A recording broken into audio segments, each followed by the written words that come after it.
മഴത്തോട്ട് മുമ്പിലെ പുത്തൻ സ്റ്റോറിയിലേക്ക് ഏവർക്ക് സ്വാഗതം. ഈ സ്റ്റോറി ഇഷ്ടപ്പെടുവാണെങ്കിൽ സബ്സ്ക്രൈബ് ചെയ്യണേ, അതുപോലെ തന്നെ ലൈക്ക് ചെയ്യാനും ഹൈപ്പ് ചെയ്യാനും മറക്കല്ലേ. അങ്ങനെ ഷാജിയുടെ കൂടെ ശരണയുടെ അമ്മയും കൂടെ വരികയാണ്. അവർ മടിച്ചാണ് വരികയൊക്കെ ചെയ്യുന്നത്. എന്നിട്ടും ബെല്ലടിക്കാൻ ഷാജിയെ പറഞ്ഞു വിട്ടിട്ട് അവരിങ്ങനെ മടിച്ചൊക്കെ നിൽക്കുകയാണ്. അപ്പോഴാണ് രോഹിത്ത് വന്ന് കഥ തുറക്കുന്നത്. പെട്ടെന്ന് ശരണയെ കാണുമ്പോഴത്തേക്ക് അകപ്പടം ഞെട്ടുന്നുണ്ട്.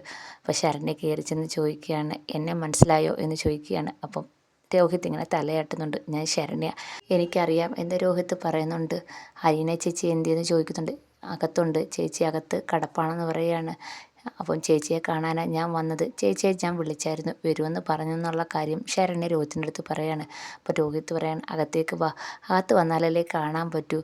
അപ്പം ശരണ്യയുടെ അമ്മയും അങ്ങനെ അകത്തോട്ട് ചെല്ലുകയാണ്. ഷാജിയെ വിളിക്കുന്നുണ്ട്. അപ്പോൾ ഷാജി പറയുന്നുണ്ട്, നിങ്ങൾ പോയിട്ട് വാ എന്ന് പറയുന്നുണ്ട്. അങ്ങനെ അകത്ത് നിന്നിട്ട് സെറ്റിയിലേക്ക് ഇരിക്കാനൊക്കെ പറയുന്നുണ്ട്. അപ്പോൾ അവർ മടിച്ച് നിൽക്കുമ്പോൾ രോഹിത്ത് പറയാണ്, ഇരിക്ക് എന്ന് പറയാണ്. ആ വന്നത് ആരാണെന്ന് രോഹിത്ത് ശരണ്യടുത്ത് ചോദിക്കുന്നുണ്ട്. അപ്പം ഷാജിയാണെന്ന് ശരണ്യയുടെ അമ്മ പറയുന്നുണ്ട്. ആ ഷാജിയേട്ടനാണോ അലീന ചേച്ചി രക്ഷിച്ചെന്ന് ചോദിക്കുകയാണ്. അപ്പം അതേന്ന് പറയുന്നുണ്ട്. അങ്ങനെ ഷാജിയെ വിളിക്കാൻ പോവുകയാണ്. അങ്ങനെ രോഹിത്ത് എന്ന് ഷാജിയെ വിളിക്കുന്നുണ്ട്. ഷാജിയെ വിളിക്കുമ്പോൾ ഷാജി പറയുന്നുണ്ട്, ഞാൻ വരുന്നില്ല. അപ്പോൾ രോഹിത്ത് കുറേ നിർബന്ധിക്കുന്നുണ്ട്.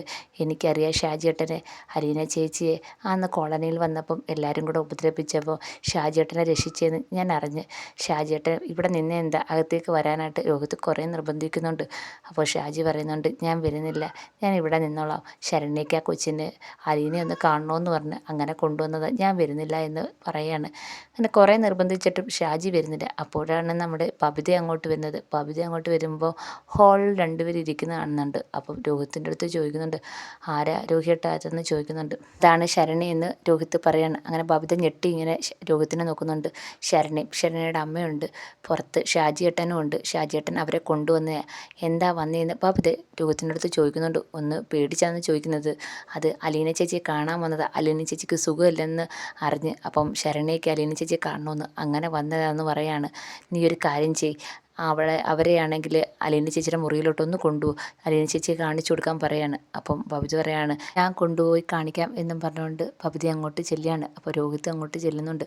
അപ്പം രോഹിത്ത് പറയുന്നുണ്ട്, ഇത് എൻ്റെ ആ സഹോദരിയ ബബിത എന്ന് പറയുകയാണ്.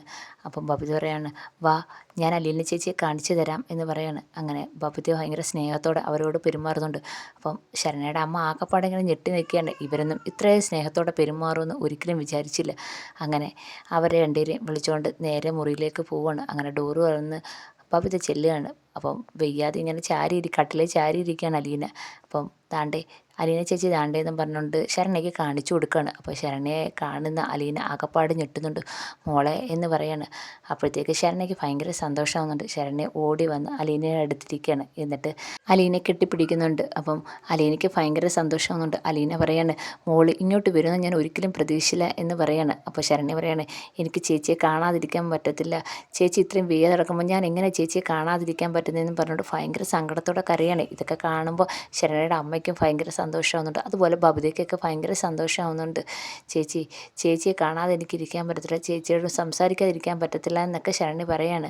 അപ്പം അലീന പറയുന്നുണ്ട്, മോൾ എന്തിനാണ് സങ്കടപ്പെടുന്നത്, ഞാൻ പറഞ്ഞതല്ലേ പനി മാറുമ്പോൾ അങ്ങോട്ട് മോളെ കാണാൻ ഞാൻ വരുമെന്ന്, പിന്നെ എന്തിനാണ് മോൾ സങ്കടപ്പെടുന്നതെന്നൊക്കെ ചോദിച്ച് ആശ്വസിപ്പിക്കുന്നുണ്ട്. ഈ സമയത്ത് ബബിത അവിടെ നിന്ന് പോവുകയാണ്. ബബിത പോയി കിച്ചണിൽ പോയി അവർക്ക് വേണ്ടത് ജ്യൂസൊക്കെ എടുക്കുവാണ്. ഈ സമയത്ത് ശരണയുടെ അമ്മ പറയാണ്, മോളെ കാണാതിരുന്നിട്ട് ഇവൾ ആർക്കും ഒരു സ്വസ്ഥത കൊടുത്തിട്ടില്ല, ആഹാരം കഴിക്കാതിരിക്കായിരുന്നു, ഒരു ഗത്യന്തരവും ഇല്ലാത്തതുകൊണ്ട് ഞങ്ങൾ ഇങ്ങോട്ട് വന്നതെന്ന് ശരണയുടെ അമ്മ പറയാണ്. അപ്പം അലീന പറയാണ്, അത് കുഴപ്പമില്ല, ഇങ്ങോട്ട് വന്നതിനൊന്നും ഒരു പ്രശ്നവും ഇല്ല. അപ്പം ശരണ്യ പറയുന്നുണ്ട്, അലീന ചേച്ചി ഇവിടെ എല്ലാവരും എന്നോട് നല്ല സ്നേഹത്തിലാണ് പെരുമാറിയത്, രോഹിത്തും അത് പിന്നെ രോഹിത്തിൻ്റെ സഹോദരിയും എല്ലാവരും എന്നോട് നല്ലോണം പെരുമാറിയെന്ന് പറയാണ്. അപ്പോഴത്തേക്ക് അത് കേൾക്കുമ്പോൾ ശരണ്യയുടെ അമ്മയ്ക്ക് സന്തോഷമാവുന്നുണ്ട്. ഇവിടെ എല്ലാവരും നല്ലവരാ മോളെ, ഇവരാരും ദ്രോഹിക്കണമെന്ന് ഒന്നും മനസ്സിൽ വിചാരിച്ചിട്ടില്ല എന്ന് പറയാണ്. അങ്ങനെ അവർ സംസാരിച്ചുകൊണ്ടിരിക്കുകയാണ്. അപ്പോഴത്തേക്ക് ബബിത ജ്യൂസ് എടുത്തുകൊണ്ട് വരികയാണ്. ജ്യൂസ് എടുത്തുകൊണ്ട് വന്ന് ശരണ്യയുടെ അമ്മയ്ക്കും കൊടുക്കുന്നുണ്ട്. ഇതൊക്കെ കാണുമ്പോഴത്തേക്ക് ശരണ്യയുടെ അമ്മ ആകപ്പാടെ ഞെട്ടി നിൽക്കുകയാണ്. അപ്പം ബബിത കൊടുത്തിട്ട് പറയാണ്, കുടിക്ക് എന്ന് പറയുകയാണ്. അപ്പോൾ അലീനയും പറയുന്നുണ്ട്, കുടിക്ക്, മോളെടുത്ത് കുടിക്കാൻ പറയുകയാണ്. അപ്പം അങ്ങനെ അവർ ജ്യൂസൊക്കെ എടുത്ത് കുടിക്കുന്നുണ്ട്. ആകപ്പാടെ ഇങ്ങനെ ഞെട്ടി നിൽക്കുകയാണ്. ഒരിക്കലും ഇത്രയും നന്നായി അവരോട് പെരുമാറുമെന്ന് ശരണ്യയുടെ അമ്മയും വിചാരിച്ചില്ല. അങ്ങനെ അതിനുശേഷം ബബിത നേരെ പോകുന്നത് മുറിയിലേക്കാണ്, ബാലചന്ദ്രൻ്റെ മുറിയിലേക്കാണ്. അവിടെ ചെല്ലുമ്പോഴത്തേക്ക് ബാലചന്ദ്രൻ ഓരോ ജോലി ചെയ്തുകൊണ്ടിരിക്കുകയാണ്. അപ്പം ബബിത പറയാണ്, അച്ഛാ ഒരു കാര്യം പറയാനുണ്ടെന്ന് പറയാണ്. എന്താ മോളെ, എന്താ നിനക്ക് പറയാനുള്ളതെന്ന് ചോദിക്കുകയാണ്. നമുക്ക് ഗസ്റ്റുകളുണ്ടെന്ന് പറയാണ്. ആരാ ഗസ്റ്റ് എന്ന് ബാലചന്ദ്രൻ ഇങ്ങനെ ഞെട്ടി ചോദിക്കുകയാണ്. അത് ആ ശരണ്യയും ശരണ്യയുടെ അമ്മയും പിന്നെ ആ ഷാജി എന്ന് പറയുന്ന ആളുണ്ടല്ലോ, അയാളും കൂടെ വന്നിട്ടുണ്ടെന്ന് പറയുകയാണ്. ഇത് കേൾക്കുമ്പോഴത്തേക്ക് ബാലചന്ദ്രൻ ആകപ്പാടെ ഞെട്ടുന്നുണ്ട്. ഇവിടുന്ന് അലീന കാണാൻ പോകുന്ന ആ കോളനിയിലെ കൊച്ച് ശരണ്യാണോ എന്ന് ചോദിക്കുകയാണ്. അപ്പം ബബിത പറയാണ്, ആ കൊച്ചല്ലാതെ വേറെ ആര്, അവർ വന്നിട്ടുണ്ടെന്ന് പറയാണ്. എന്തിനാ വന്നതെന്ന് ബാലചന്ദ്രൻ ഞെട്ടിയിലോടെ ചോദിക്കുകയാണ്. അത് അലീന ചേച്ചിയെ കാണാൻ വന്നതാണ്. അലീന ചേച്ചിക്ക് പനി ആയതുകൊണ്ട് ശരണ്യയ്ക്ക് കാണണമെന്നും പറഞ്ഞ് വാശി പിടിച്ച് അങ്ങനെ അവരെ അമ്മ കൊണ്ടുവന്നതെന്ന് പറയുകയാണ്. അപ്പോഴുടനെ ബാലചന്ദ്രൻ പറയാണ്, അവർ ഇപ്പോൾ എവിടെ ഉണ്ടെന്ന് ചോദിക്കുകയാണ്. അത് അലീന ചേച്ചിയായിട്ട് നിന്ന് സംസാരിക്കുന്നുണ്ട്, ഞാൻ ജ്യൂസൊക്കെ കൊടുത്തിട്ടുണ്ടെന്ന് പറയുകയാണ്. അപ്പോൾ ബാലചന്ദ്രൻ പറയാണ്, ആ കൊച്ചിൻ്റെ നല്ല മനസ്സുകൊണ്ടാണ് രോഹി ഇപ്പം ഇങ്ങനെ ഇത്രയെങ്കിലും സന്തോഷവാനായിട്ട് നിൽക്കുന്നത്, അല്ലെങ്കിൽ ആ ജയിലിൽ അവൻ്റെ ജീവിതം പൊലിഞ്ഞു പോകണ്ടായിരുന്നു എന്നൊക്കെ ബാലചന്ദ്രൻ പറയാണ്.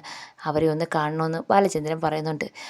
ഇതിൻ്റെ ഇടയ്ക്ക് കൃഷ്ണമോളും അറിഞ്ഞായിരുന്നു ശരണ്യയുടെ അമ്മ വന്ന കാര്യം. അപ്പം കൃഷ്ണമോളും നേരെ ചെന്ന് പറയുന്നത് വൈജയുടെ അടുത്ത് പറയുന്നുണ്ട്, ശരണ്യയുടെ അമ്മയും വന്ന കാര്യം. അപ്പം ഇത് കേൾക്കുന്ന വൈജയ്ക്ക് ആകപ്പാട് ദേഷ്യം ഇളവുന്നുണ്ട്. ശരണ്യല്ലേ ആ കോളനിയിൽ താമസിക്കുന്ന ആമ്പിള്ളാരെ വല വീശി പിടിക്കുന്നവൾ, അവളൊക്കെ എന്തിനാ ഇങ്ങോട്ട് വന്ന് കയറിയെന്ന് വൈജ കൃഷ്ണമോളത്ത് ചോദിക്കുന്നുണ്ട്. അപ്പം കൃഷ്ണമോള് പറയാണ്, അത് അലീന ചേച്ചിയെ കാണാൻ വന്നതാ, അലീന ചേച്ചിക്ക് സുഖമില്ലെന്ന് അറിഞ്ഞുകൊണ്ട് കാണാൻ വന്നതെന്ന് പറയാണ്. അപ്പോൾ വൈജ പറയാണ്, പിന്നെ അവളങ്ങ് വെയ്യാതെ നടക്കുകയല്ലേ, അവളെ കാണാൻ ഇവരൊക്കെ ആരാ, ഇവളൊക്കെ എന്തിനാ ഇങ്ങോട്ട് വന്ന് കയറിയെന്ന് പറയാണ്. നാശം പിടിച്ചവൾ, ഇവളൊക്കെ ഇങ്ങോട്ട് കയറ്റിയ ആരാന്നൊക്കെ പറഞ്ഞുകൊണ്ട് വൈജ ഭയങ്കരമായിട്ട് ചൂടാവുന്നുണ്ട്. അപ്പോൾ കൃഷ്ണമോള് പറയുകയാണ്, അമ്മ ഈ പറഞ്ഞ ഈ നാശം പിടിച്ചവൾ ആ ചേച്ചി കാരണം, ആ ശരണ്യ കാരണമാണ് ഇന്ന് അമ്മയുടെ മോൻ ഇങ്ങനെയെങ്കിലും നടക്കുന്നത്, ഇല്ലെങ്കിലേ അമ്മയുടെ മോൻ്റെ ജീവിതം ഇപ്പോൾ ജയിലിലായനെന്ന് പറയാണ്.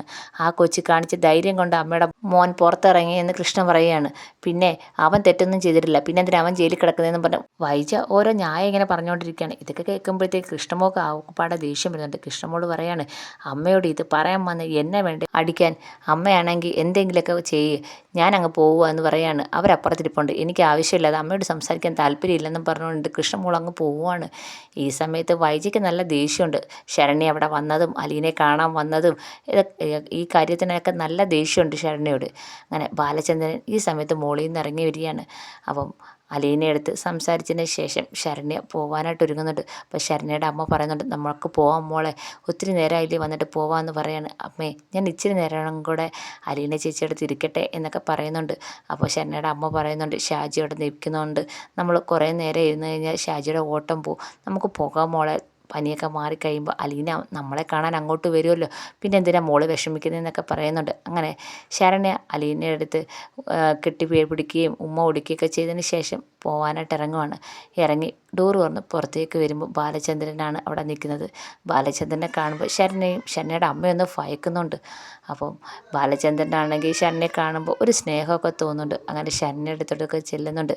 അപ്പം ശരണ്യയുടെ അടുത്ത് പറയാണ്, ഞാൻ രോഹിത്തിൻ്റെ അച്ഛനാണെന്ന് പറയാണ്.